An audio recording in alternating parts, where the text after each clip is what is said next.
I call Tracy Martin. Kia ora, Mr. Speaker. It is a sad day, actually. It's a very sad day.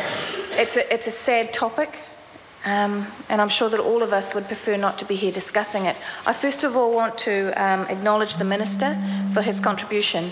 It was a sincere contribution, and I believe he meant every word he said, and I believe that he is as moved by these circumstances and this case as everybody else in New Zealand has been. But what are we going to do about it? So I also want to acknowledge that the police officers in the New Zealand Police Force, our fathers, our mothers, our aunts and uncles, can in the first person place this inside the possibility that it could happen to a family member of theirs. So none of us are happy about it, but what are we going to do about it? This report has quite clearly shown us that we have severe failings inside the police force, and I would go further to suggest that we actually have failings inside the whole of that system and inside legislation. Roastbusters, this particular case that the report is focused on, broke out into the news. So it became a major focus for the country. However, in my own area, the exact same circumstances have occurred to young women in our area. Young women who then took a case forward to try and find justice through the court system. And after a year of walking forward, telling her story again and again and again, with her parents walking alongside of her, with school counsellors walking alongside of them, it ended up with, he said, she said, go home. What are we going to do about it? It's not a National Party problem, it's not an opposition problem, it's our problem.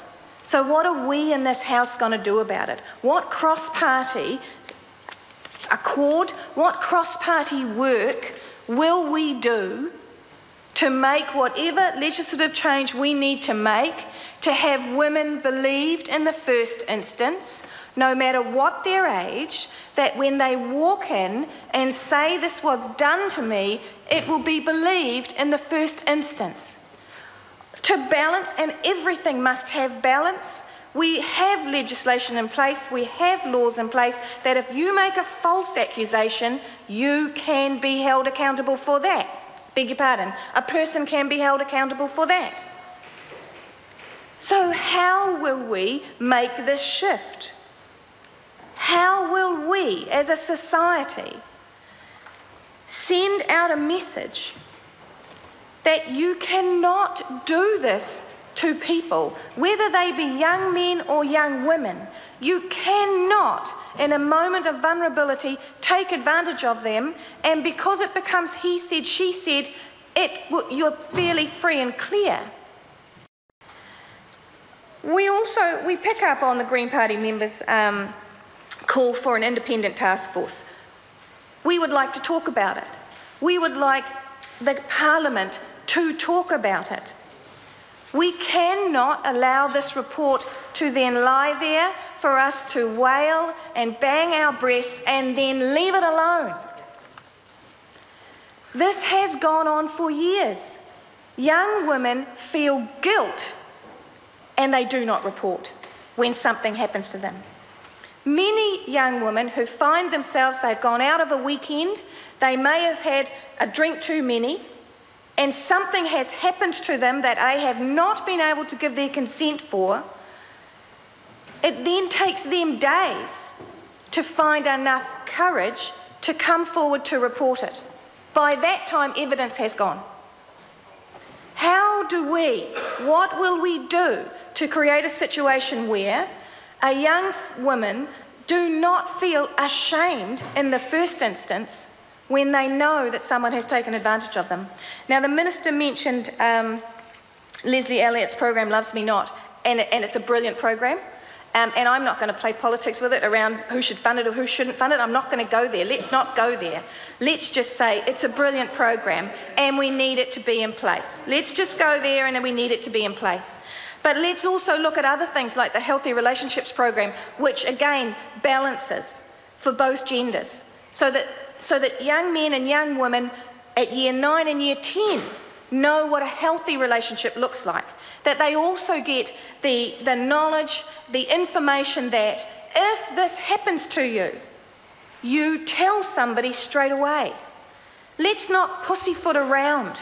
Let's give our young people the knowledge and the skills to actually step forward to the school counsellors. And then the school counsellors go forward and they go to the police. And we need to have confidence that while the police might empathise, might feel terrible. I believe they feel terrible for these young women, but that they also feel empowered to take the case forward.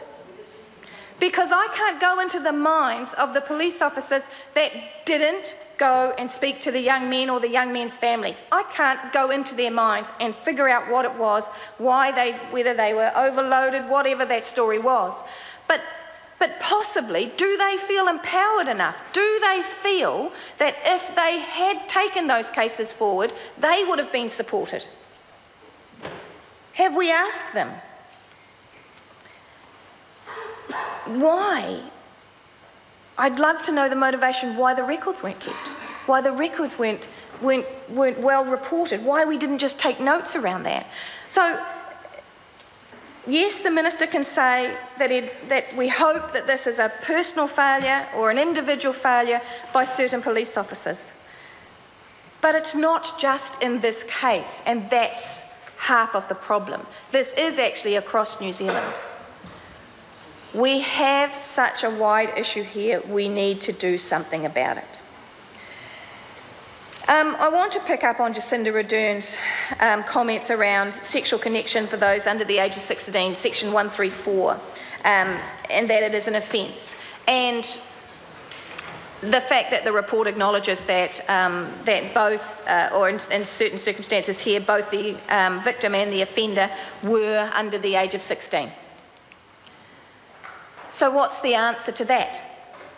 If these young men had been spoken to, if their families had been spoken to, if the report had been taken seriously, these are now two juveniles, these are now two children who are engaging in a sexual relationship. Or not, sorry, I take that back, I beg your pardon, they're not engaging in a sexual relationship. A sexual act has taken place. They're not engaged at all. The young woman was not engaged. Surely that's a situation that borders on the lines of abuse or neglect. Where were the SIFS workers then? So where is the confidence on behalf of the police that when they come up against a case like that again, how will they treat it in the future? How can we make sure that that is widespread, that understanding? That if you run up a case against it, that both parties are under the age of 16, that it will be treated in a different way but be treated seriously.